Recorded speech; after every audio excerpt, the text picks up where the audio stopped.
Hey everyone, so this vlog is basically a vlog of me cramming in my history, and this is me from the future of the Sinead in studying in this vlog, and I'm just going to be interjecting bits of my commentary about me studying this history based off like what comes in the exam throughout this video. Just for reference, this weekend that I'm filming is the weekend before the week in which I have my history exam.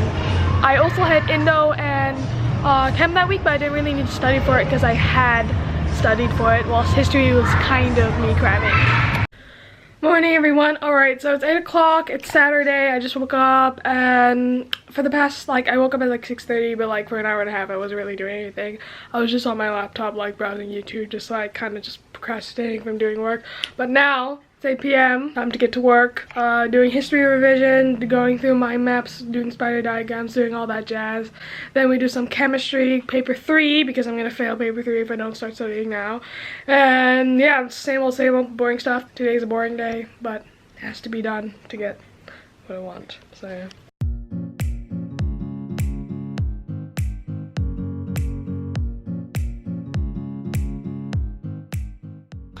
Okay, I've just been learning indigenous peoples movement. I literally forgot everything.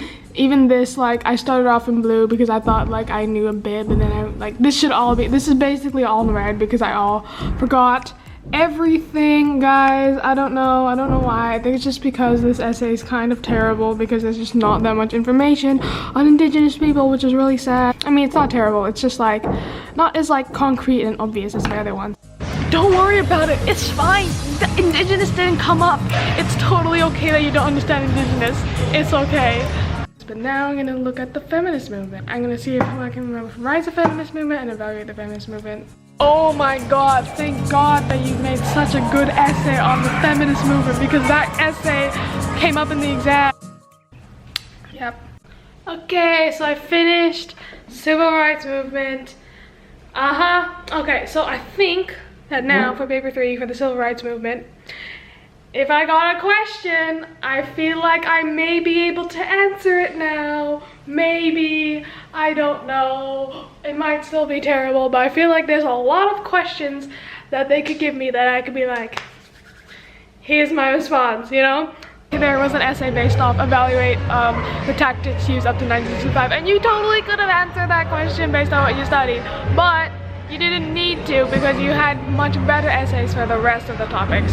So the good thing that you did learn it, you gave yourself that option if you didn't study populism or whatever to do that essay, but you didn't need to. So actually it turns out everything that you studied about black people and African Americans turned out to be useless in the end. Obviously, I can't prepare for everything. I haven't done anything about the Black Panthers or Malcolm X or Martin Luther King because Martin Luther King came up last year. I don't think it's gonna come up again, but I don't know, IB could fuck me up about that, and don't worry, it was fine. Everything was fine. You didn't need to learn about Martin Luther King.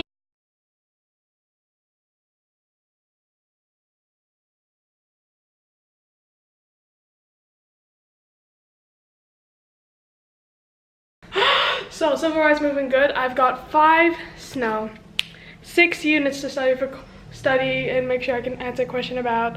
And next I'm going to tackle is Latin America. Yes, you need to study this. You need to learn about Latin America. Now I can answer about half of the questions that could come up, but not all. So now we're gonna work on guerrilla movements. It doesn't matter, you don't need to know about guerrilla movements, didn't come up at all, don't worry about it. See how that works. Cold War, I'm good. Lol, you thought you were good. You fucked up that essay so bad. You made up so much bullshit. You knew everything about the question that asked, but you completely fucked it up, so lol, you thought you knew you thought you knew way more than you actually did. I'm like, Cold War, you wanna ask me about the compare and contrast between Stalin and Truman? Move, I got this, it's fine. They didn't ask about Stalin and Truman this time, no thanks. But then for authoritarian states, it's easy, it's so easy. You just talk about these men who did all this dumbass stuff in order to rise to power and just fucked everyone basically. It's easy. I just haven't memorized the facts that I need for the exam. Yeah, it is easy, and you managed to mess it the fuck up. You literally made an essay on that came up in the exam, but then you were so stupid that you shouldn't have, that you didn't choose to memorize it. If you had right now gone on your damn Quizlet and memorized the essay that you made for yourself, you would have done so well in paper 1. But you didn't. You decided to do some weird maintenance of power stuff instead of just stick with the plan that you were. So I'm gonna do that. I may or may not go through my flashcards for the apartheid, because that's paper 1. Oh my god, thank god that you made those Quizlet on apartheid, because that would have turned out to be so helpful for paper 1. You had so much information for paper 1 to put in that final 9-mark essay because you just knew everything from your flashcards. So yeah, good job for doing that. Even though you actually didn't do it in the session, you did it about 2 hours before the exam, so good try. I don't have to know any essays about that. I just need to know some fun facts because there is a 9-mark question at the end that is essay style. So that's what we're doing now. Okay, so what I did here is that I just wrote down the outline of the essays and stuff that I want to know. Now I gotta delve into the deep facts. That if you need to learn like the name of something, for example, like I need to know that the FMLN was the leader of the guerrilla movement. Just make an acronym out of it. So for FMLN, I don't remember this as like whatever the hell it means. I just remember it as the Fuck My Life Now organization. Okay, so it's clear that I do not know much for the reasons of the riot.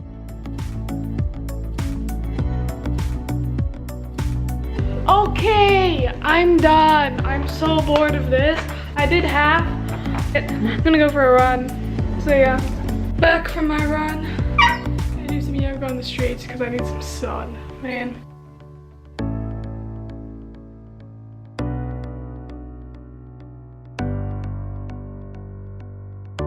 Yo, okay, so I'm getting really bored, so I'm going to go to Lippo to study, get some food, and then I have an Indo lesson there, so. Upper Greens now, ready to do some Latin American Vargas Baron stuff. Let's go. I haven't done this in a while. I don't think I remember much, but we'll see. Yep. Okay, so I just finished my Indo lesson. Right now I'm just doing some history, just doing some mind map work. So I just did Castillo, military dictators, economic policies, and then I plan to do, I don't know if I can be bothered, populism, rise to power of these two. I probably should, okay, yeah, I should, for completeness. Oh my fucking god, thank god that you did that damn populism rise to power essay, because that essay literally came up word for word, compare and contrast the rise of two populist leaders in the exam, and then you nailed it because you studied it, so good job. Oh, I'm so proud of my past self, but also so disappointed sometimes. And then this one, I'll finish this one so I can just finish up Latin America because I just did guerrilla movements, and then I would have revised all of paper 3. Hey everyone, okay, so Sinead from the future here. So after I had revised for paper 3 and after I finished eating at Burger Greens, I just went home and probably took a nap and did some yoga or whatever. But yeah, all I can say is that if you are studying a subject in which it's a really long list of content that you need to learn, but then you know that on the exam they're only going to take like specific parts of the really long syllabus, you can never know, right? I think I wanted to try and be tricky and try and predict what would come up, and by using just by doing all these weird tricks and stuff, but in the end of the day you can't know what's gonna come up on the exam. There really is no reason to panic about it. Panicking about it only just reduces your productivity and prevents you from actually studying for the final exam. So yeah, if you're in a state in which you're you're studying all this content and you're not sure if it's going to come up in the exam, you shouldn't worry about it, honestly. You should just look at your syllabus. This is what I would recommend. You shouldn't focus on, oh my god, what if this doesn't come up, or what if this does come up in the exam.